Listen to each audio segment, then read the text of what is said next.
சென்னை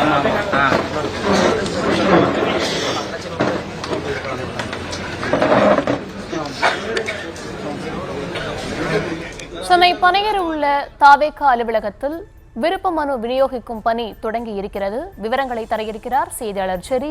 விவரங்களை வழங்கி. வணக்கம்.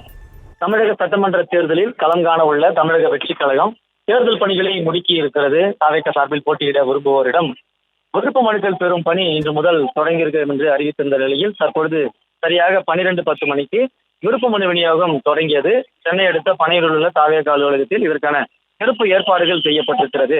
234 தொகுதிகளுக்கும் விருப்ப மனுக்கள் வாங்குவதற்காக பொதுமக்கள் மற்றும் தமிழக வெற்றிக் கழகத்துடைய நிர்வாகிகள் திரண்டிருக்கிறார்கள். பிப்ரவரி 14ஆம் தேதி வரை இந்த மனுக்களை பெற்று பூர்த்தி செய்து வழங்கலாம் என தாவேகா தலைமை அலுவலகம் அறிவித்திருக்கிறது. விருப்ப மனுக்களை பெறுவதற்காக மாநில நிர்வாகிகள் கொண்ட குழு ஒன்று அமைக்கப்பட்டிருக்கிறது. தொண்டர்களும் நிர்வாகிகளும் பூர்த்தி செய்யப்பட்ட விண்ணப்பங்களை இந்த குழுவிடம் வழங்கலாம். இன்று முதல் நாளாக மாவட்ட செயலாளர்கள் விருப்ப மனுக்களை பெறுவதற்காக வந்திருக்கிறார்கள்.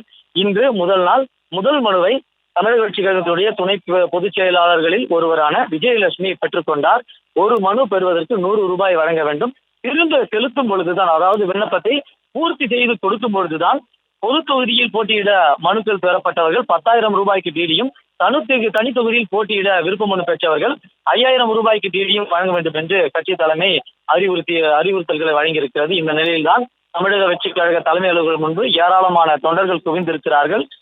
ஒட்டுமொத்தமாக கிட்டத்தட்ட ஒரு 1000 பேருக்கு மேல் குவிந்திருப்பதால ஒரு மிகப்பெரிய ஒரு பதட்டமான சூழல் நிலவுகிறது.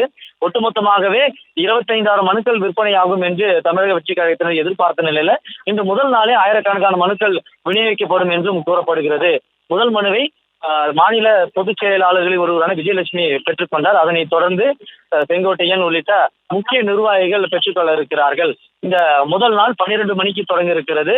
பின்பு நாளையிலிருந்து 14ஆம் தேதி வரை காலை 10 மணியிலிருந்தே விநியோகம் தொடங்கும் என்றும் கூறப்படுகிறது.